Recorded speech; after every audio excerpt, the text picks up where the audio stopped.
I built my own coffee roast color scanner to find out if Starbucks really burns their beans.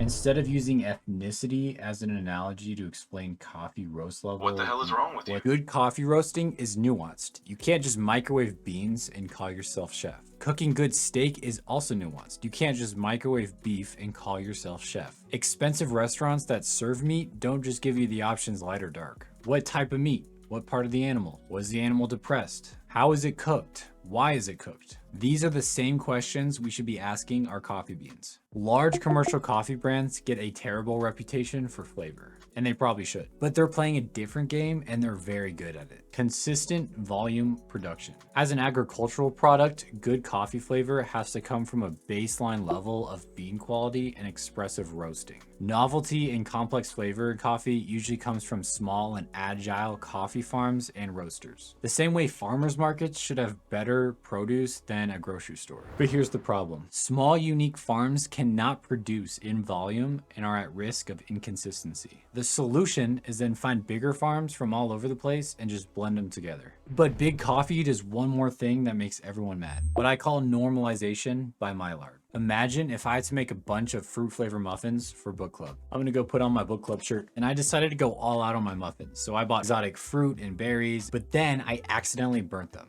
Now they just taste like charred muffin. Since it's just a burnt pastry, who cares what I put in the muffin? The flavors are masked by overcooking. Now, if Creepy Carl from book club brings his burnt soybean veggie muffins, you cannot tell the difference. It's the same, they're both burnt because their flavor has been normalized by the effects of prolonged Millard. Okay, so for higher quality coffee, the optimal roast is usually lighter because it maintains some of the flavors in balance. Over roasting the bean is like Marine boot camp, where you're broken down to nothing, except you're not built up because that's not how entropy works. Big coffee like Starbucks allegedly burns their beans and blends them into uniformity, so they can win their game. Consistent volume production. And today I wanna find out how burnt we're talking. So I built a box that measures the spectral reflectance fingerprint of the coffee. This is a number that can describe how light or dark specifically the roast is. If it's medium coffee, I want to know how medium. If it's labeled light roast and it's actually burnt, I want to know. Otherwise, without a number, roast color is just an opinion. And human history knows what opinions can do.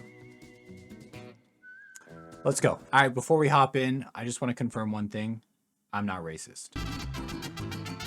For measuring something like roast level, we need three major components. One is a sensor to detect light, because we can visually see changes in roast level. This is because more heat means more sugars and amino acids combining to form melanoidins, which are dark in color. More melanoidins means more heat was applied, which means we probably cooked for longer. Generally. Two is an environment where we can control the light. If we control lighting, then the sensor can accurately read the color reflected off of the coffee. Harder than it sounds. Three is just a microprocessor, which can send out code and receive data back so I can interpret it on my computer. Understand, dark coffee reflects less light than a light coffee. I don't really want to build my own spectrometer sensor from scratch, so I just bought this, called the Triad. It has 18 spectral channels, which means I get a light fingerprint that covers a large range of light energy from visible to near infrared. The sensor also has a built-in controlled lighting, which makes it very repeatable and very simple.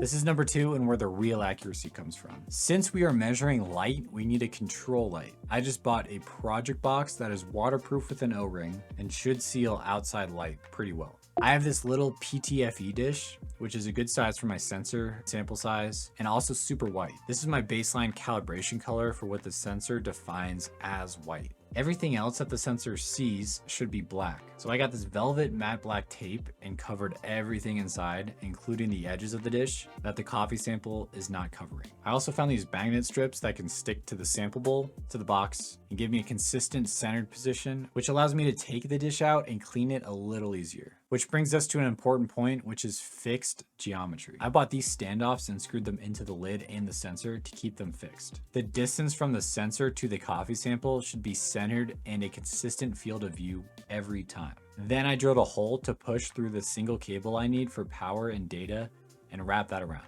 The hard part now is making the sample of the coffee in the dish consistent. First, I need consistent fill depth, which I can generally estimate by weight. Then I need a consistent grind size to reduce visual chaos. If my grind size is too large or use whole beans, the readings can be muddy, fragile, noisy, and geometry dependent, which is not good. To solve this, I bought a lab grade 20 mesh sieve, which is kind of a medium size and can pack properly and is just more forgiving for measurements. Great, so I have my sensor and I have my enclosure, but I need a way to interpret and program this data, which is this microcontroller called a Teensy41, which sits on a breadboard. This Teensy can do a ton, but all I needed to do is plug into my computer by USB, and with the firmware I installed on it, continuously run data in and out of the sensor to the computer.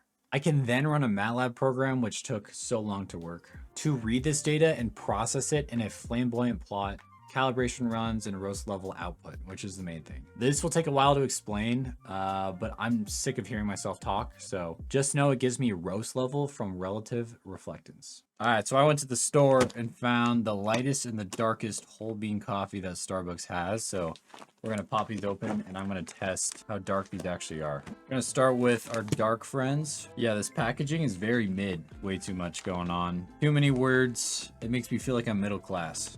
This smells obnoxious. I have never seen coffee beans this dark. Wow, very oily. That is crazy. It's staining this mat. I'm not a doctor, but I don't know about those. I don't think those are safe to consume. All right, I got my soot. This is what the world has come to. We have Starbucks lightest roast and Starbucks darkest roast. Let's start with the dark. So what I'm gonna do first is calibrate the white dish and then our dark. All right, so now I can measure out our 3 gram sample. And now that's centered, so we're just gonna pop this guy in. I'm stirring the grounds in between each test to try to get different data points. So we got 98s and 97s. Light roast, 3 grams, that's what that looks like. 93, I'm just pressing on it. I hope the O-ring does its job.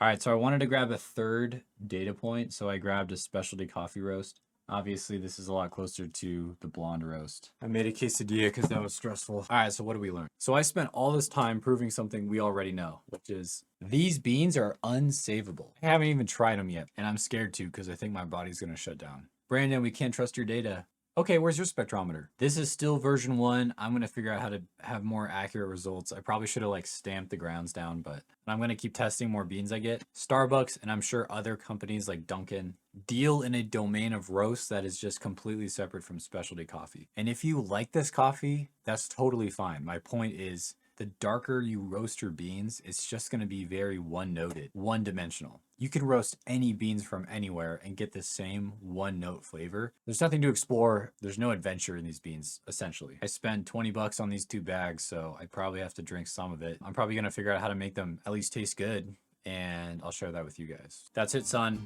See you next time. Oh, that's what it smells like. Battery acid. It smells like kidney stones. This bag doesn't even seal. You just